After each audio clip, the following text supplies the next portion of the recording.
Sent it.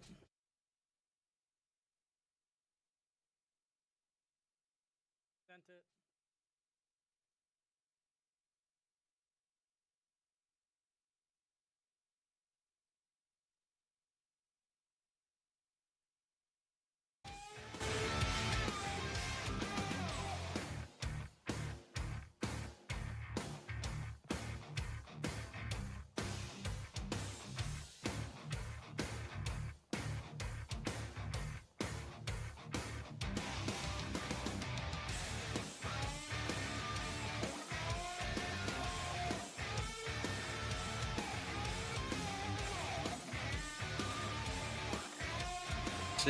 Season 2.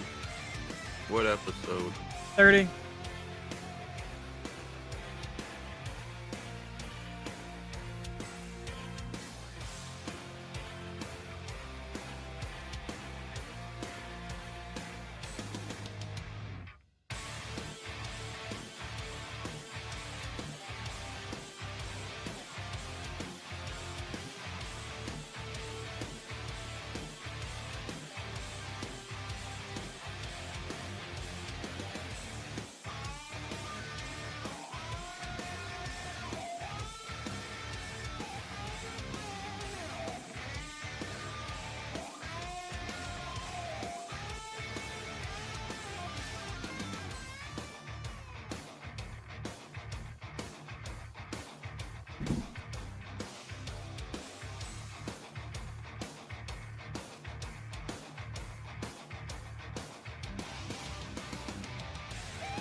All right. Ready? Yeah.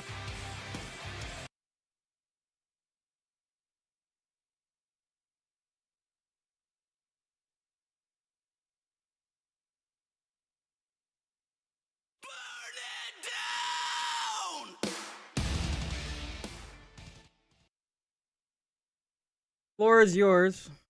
Hey, this is the Burn It Down NASCAR podcast. Welcome to our new audience on NASCAR fans. I'm still getting used to that because of the old page I used to admin. But anyway, welcome to everybody.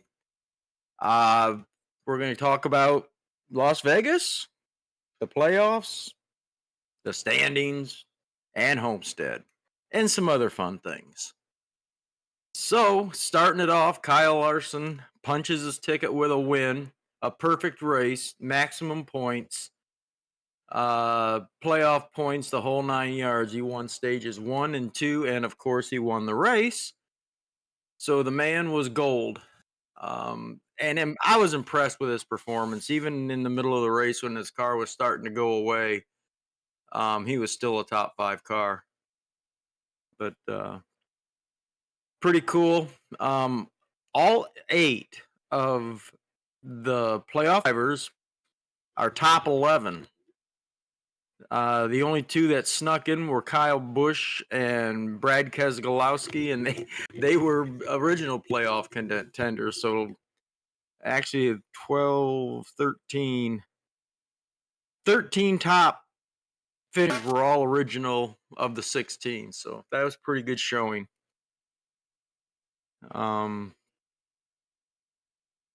Do some quick notables and then we'll talk about it. Obviously, Christopher Bell was second, Busch Keselowski third, fourth. Chastain had a solid race. He was classy all day. Blaney is sixth, Byron seventh, Reddick eighth, Truex ninth, and Hamlin 10. Buescher was 11th, and that's as far as I'll go on that, because those are all the playoff people. Um, no, really, other than Alex Bowman, he was the other big name. He had some issues, got his bell rung. I think had tire go down. There's a lot of that. But your opinion, sir, of what we saw? All I gotta say is they better be scared of Kyle Larson because he has 3 weeks. Him in his career, 3 weeks to get that Phoenix car ready to go, and they better be afraid because he doesn't have to worry. He can literally start and park if he wants, but he doesn't have to because he wants stage points. But they better be afraid. I think he's your favorite. As far as I'm concerned, he's my favorite. I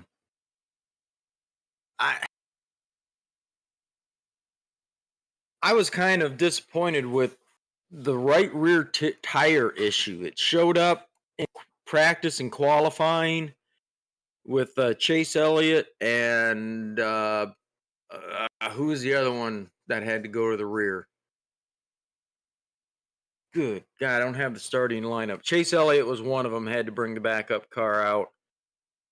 But it seemed like somewhere between 25 and 30 laps, those right rears were given out. You had Hocevar, Nemechek. It was an issue. Of course, Ty Gibbs, that was a pit issue, which I'm going to talk about in a little bit because I don't understand something about that. I suppose the argument could be made that it was kind of a boring race other than mechanical failures. Lead wasn't changed a whole lot very often. These cars are just so even they can't pass. They can't.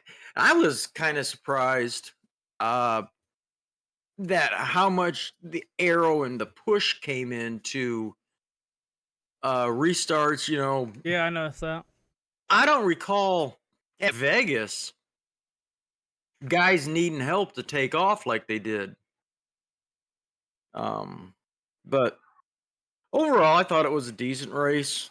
I'm to the point now where I shut off the volume and listen to Sirius XM because I just cannot handle Burton and Junior. Good guys, but man, they just don't need a microphone in front of them. Junior's fine, Burton's not.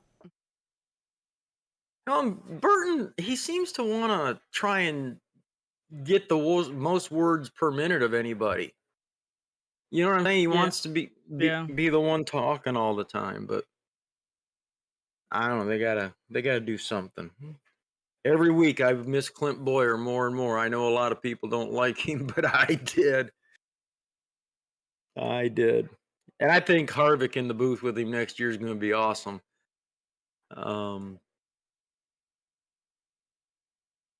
Let's see. Obviously, Larson punches his ticket in. You got Bell and Reddick and who I want to say Hamlin and Byron that are all kind of clustered at the cutoff line. Busher, it's the only one that's really in serious deficit is Blaney. Even with his redemption, he's going to have to win a race, I think, along with is it Busher? Who else is right there? Busher. Well, Reddick is -16, Blaney's -17, Busher's -23. The cut line. Yeah, I think Reddick's going to win a race. I really do. Is there a road course coming up? If not, no. No, Homestead and Martinsville. So no, I don't think so. Okay. Well. So, in our little playoff game, after 2 stages, you were 42 points up on me overall. And I beat you this week, one of my best weeks of the season. I had a 250. Yeah, I seen, yeah. You had a 208. And I had to use Larson. I had Larson in the garage because I'm down to 1 pick. on him. I've got to save him, and that's gonna be for Phoenix. I'm just gonna have to Larson? do with. Yeah, I think I have I'm just gonna. 2 left.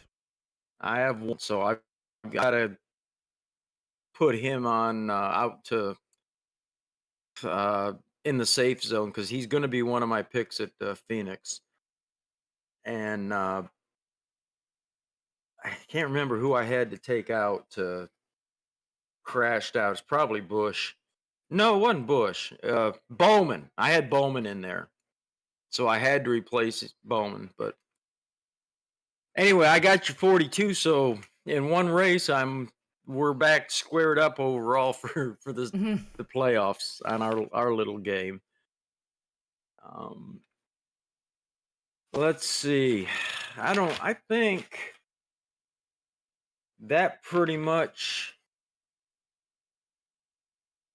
like I said, I enjoyed the race. It wasn't one of those glued to the TV races, but it was interesting. And I'm looking forward to Homestead. I wish Homestead was the last race of the year. I really do. I think it's going back.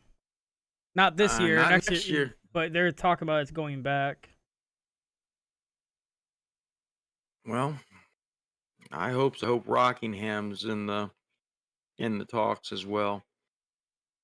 So we talked about the right rear was a big issue there, and they're saying it was the crew chiefs pushing the air pressure limits and things or the low end of the limits, I guess they were trying to go.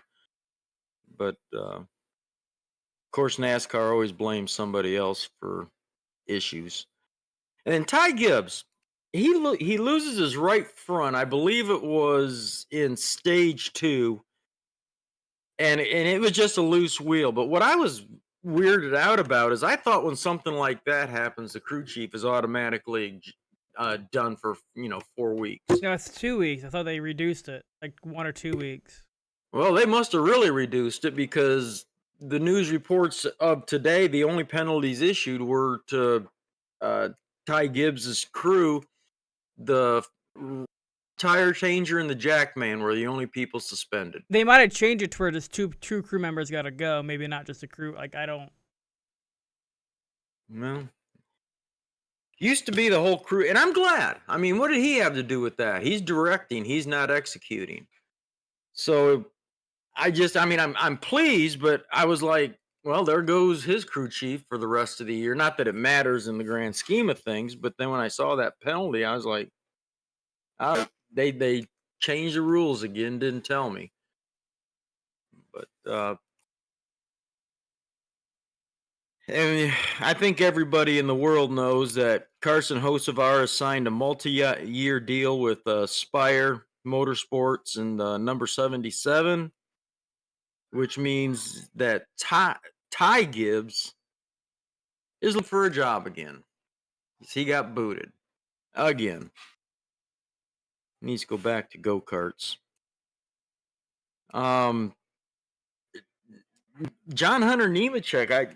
Actually, Jimmy Johnson announced it on Twitter Sunday night or Monday night that because John Hunter is signed with Legacy for next year in the 42, but he's going to race at Homestead, and Hocevar is going to take a step out of the car.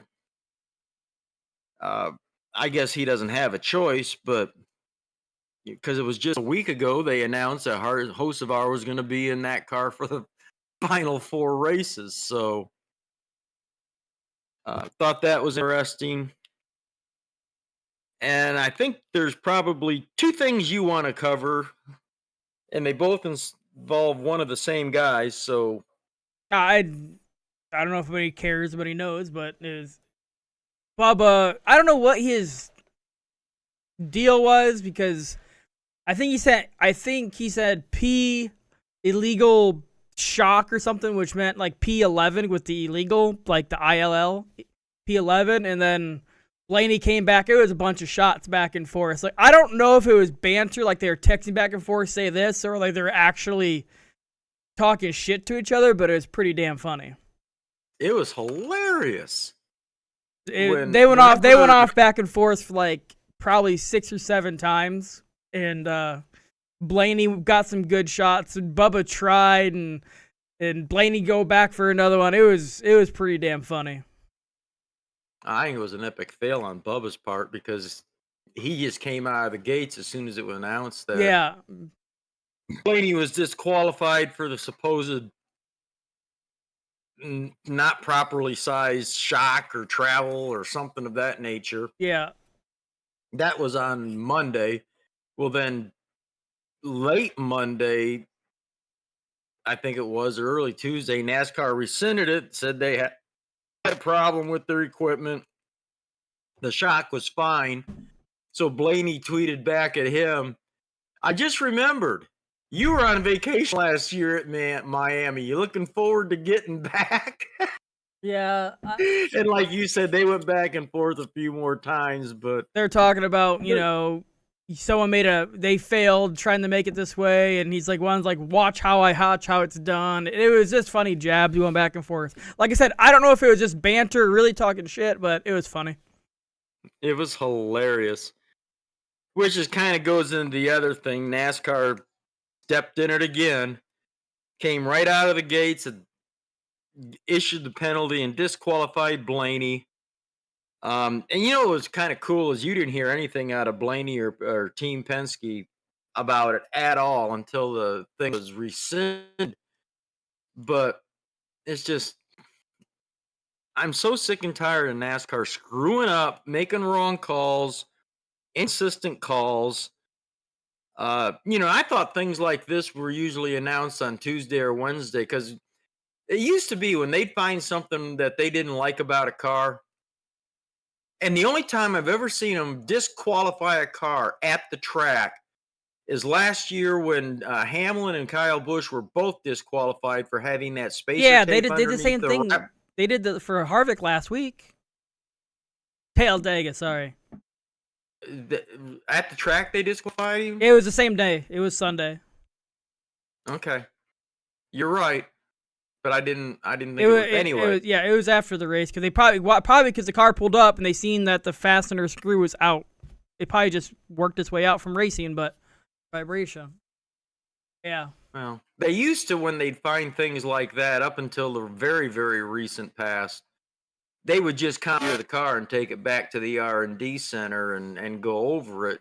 And, then on Tuesday they would announce the penalties. So I think they're shooting a little bit from the hip on that when they're issuing, especially disqualifications. And I agree that if a car that wins the race has an issue, then they have the obligation that day to say, hey, we found this. This is why, and we're taking the win away. All other, second on down, I think they should just kind of hold their powder for a day or two until they can get, because they could have saved themselves a ton of embarrassment on this one, where they could have said, all right, we're going to take the car back and remeasure and recheck and that, and then they wouldn't have had to say a thing. Yeah. Instead, they come out and we're big and bad, and we just disqualified one of the final eight, final eight. Like we're in charge and we'll do whatever. And then they had to say, oops, sorry, our bad. Our equipment was faulty. But I didn't like that at all. No, it just shows you how micromanaging they are. A shock tower didn't fit or whatever the fuck it was. Like, bro. Just put it on the hauler and take it back to Charlotte and make sure you know what you're talking about. That's all you got to do. So, and then if they're right, the next week, take it to Miami and put it on the table and show everybody. Mm-hmm. But, again, I don't have a whole lot more. I mean, other than Larson stinking up the show this week, punching his ticket, there wasn't really any controversy. The only penalties handed out, like I said, were for Ty Gibbs. It's still anybody's game in the playoff or the final eight. I'm liking my picks pretty good after last week with all five of my guys being Well, Larson was first, Bell was second, Reddick was eighth, and Byron was seventh. And I realized that Reddick and Bell, they've got some pointing to do, but I don't know. I'm pretty happy about that. You got Byron, Larson, Truex, and Busher. I think you might as Byron? well. I said Byron's making it, didn't I? Yeah, Byron, Larson, Truex, and Busher is what you Oh, I was said. making it. Oh, yeah, yeah. Yeah, I got Larson, Bell, Reddick, and Byron. So we're the same except for Bell and Reddick for me, and Truex and Busher for you. And I think you're in trouble with Truex and Busher. They're both going to have to win, and either one of them, are especially Martinsville. Truex, that he loves Martinsville, but man, that team, ever since the regular season ended, there is something wrong there. And Christopher Bell, I mean, let's face it, he's got Ty Gibbs's crew, his whole pit crew that pitted Ty Gibbs through the whole season. As soon as the regular season was over for the playoffs, they gave that whole crew to Christopher Bell. So he's working with guys that don't know how he pits. I mean, they're learning. So Yeah. it's not the equipment. And Truex has got the same equipment as Bell. It can't be the personnel because we just swapped two pit crews and the performance hasn't been horrible. Uh, and that's why they swapped with Bell, is because his original pit crew, they had issues through the year. But they're not having I take that back. They forgot to put a wheel on this weekend, so they've got problems. And I just think Reddick is kind of like the new Kyle Busch in my mind. He can win in almost anything he drives. Um, he's pretty good. But so we go on to Homestead, another mile and a half, but it's a four corner basically. It's kind of like a mini Indianapolis. It's not just an oval. Yeah. You know what I'm saying? I mean, the turns aren't as sharp as Indianapolis as far as 1, 2, 3, and 4, but it's not it's not an oval. Call it an oval. Used to be the championship weekend place, which I thought was perfect because they only race there once a year, and so it was fair for everybody. No experience or notes or anything to go off from a spring race like Phoenix. And I'm not knocking Phoenix for being the fine. I don't mind Phoenix, but I still think it should be at Homestead. Homestead or Daytona, one of the two. I just Be thought the I was just thinking Daytona, but that'd be wild. That would be crazy. That'd be one of those do what you gotta to get out front and block, because I Hmm. don't want anybody, and I don't want to get caught up in the big one. And but that's something we should do in our first after season race, post championship, is kind of do our fantasy schedule. We haven't done that in a really long time. No. But all right. Let me see. I don't know what I did with our picks for wins this week. I think I probably tossed them. I was cleaning up stuff this week. Who are you thinking about for winning at Homestead? Got any? Just the way Hendrick is, I'm assuming they're gonna put all their efforts into Byron. I'm gonna say Byron. Okay. Let me Because pull up. Larson's in, so let's get two of them in, so it's 50% chance. So get Byron in. Oh, I absolutely don't disagree with you that they don't got to worry about Larson now. He's on his own. His ticket is punched, so they've got to. Am I right? Yeah. I think overdrive effort is going to go into Byron both this week, and if he doesn't win this week, then next week at Martinsville. Why is this not coming up? I just wanted to do a fantasy stat check. Um, this is over the last 10 races at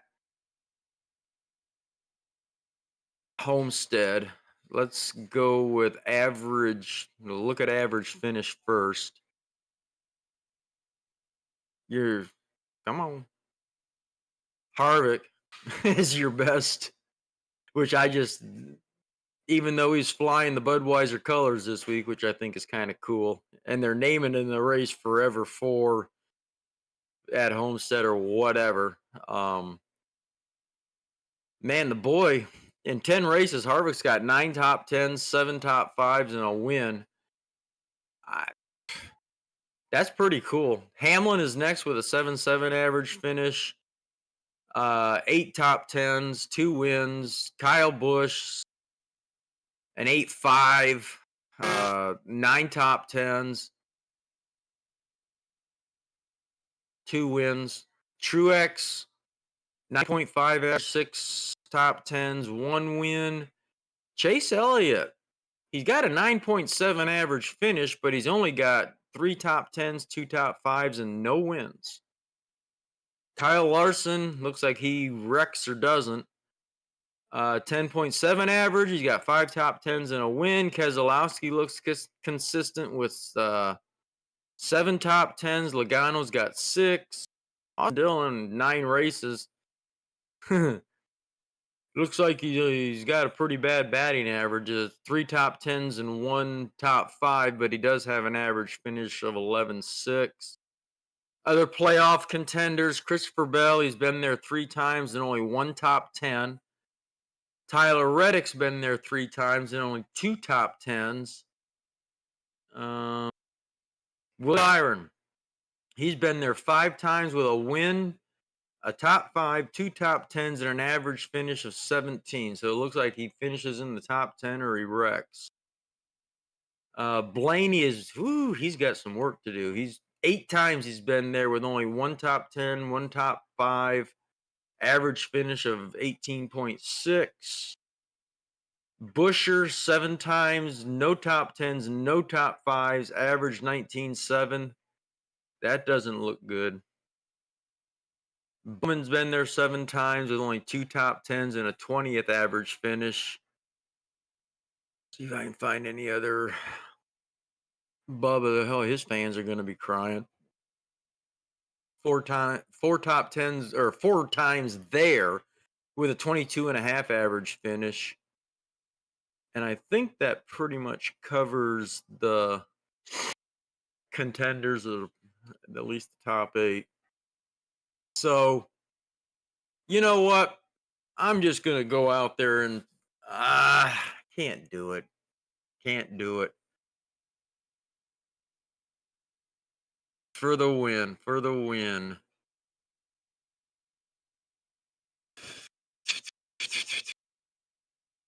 Who? I'm going to say my pick for Martinsville. I don't want Hamlin to win. I'm going to go with Kyle Busch. I just think he's mad. And you're taking Byron. We could bring back an oldie but a goodie. Now, does Bubba Wallace? Okay, his average finish is 22.5, over or under? Is he going to finish Bubba? better? Yeah. Is he going to finish better in 22nd or worse?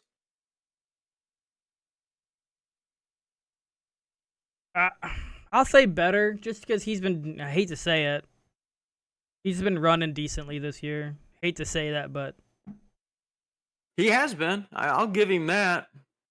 But now he doesn't have that extra fire under him because there's nothing he can, unless he's trying to prove something. You know, like, I don't know. I'm going to say he's going to be over. He's going to be worse than 22. But I guess that's me wishing a little bit. Ooh, it got sunny in here. Hang on a second.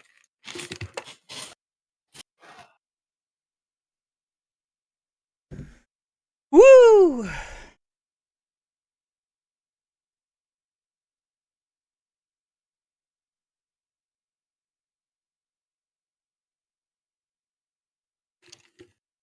That's better. All right.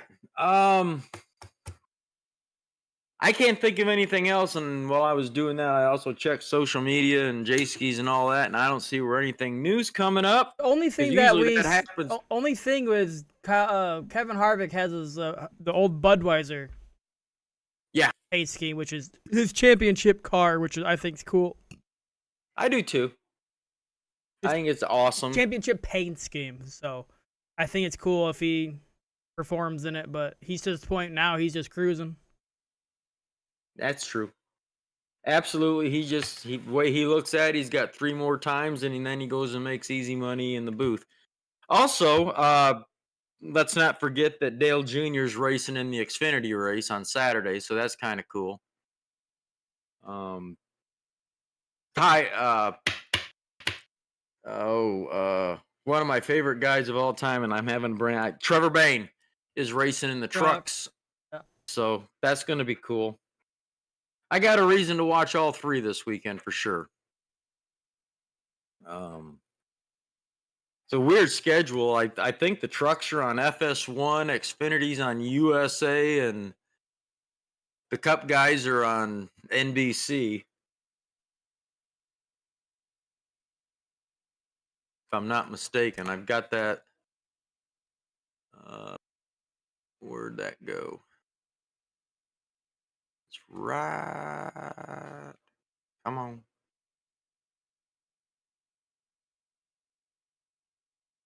The trucks are on FS1 at noon on Saturday. The Xfinity is on USA at 3 o'clock on Saturday.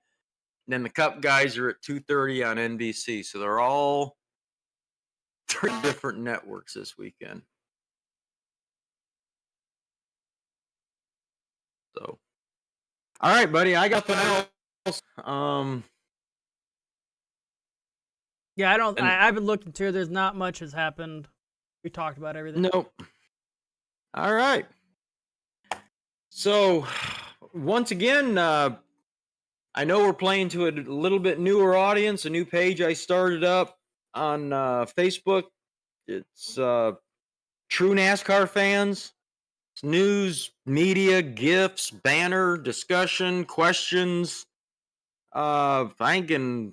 I just started it 1 week ago, and I think we've already got 75, 76 people in there. So that's not bad for the first week.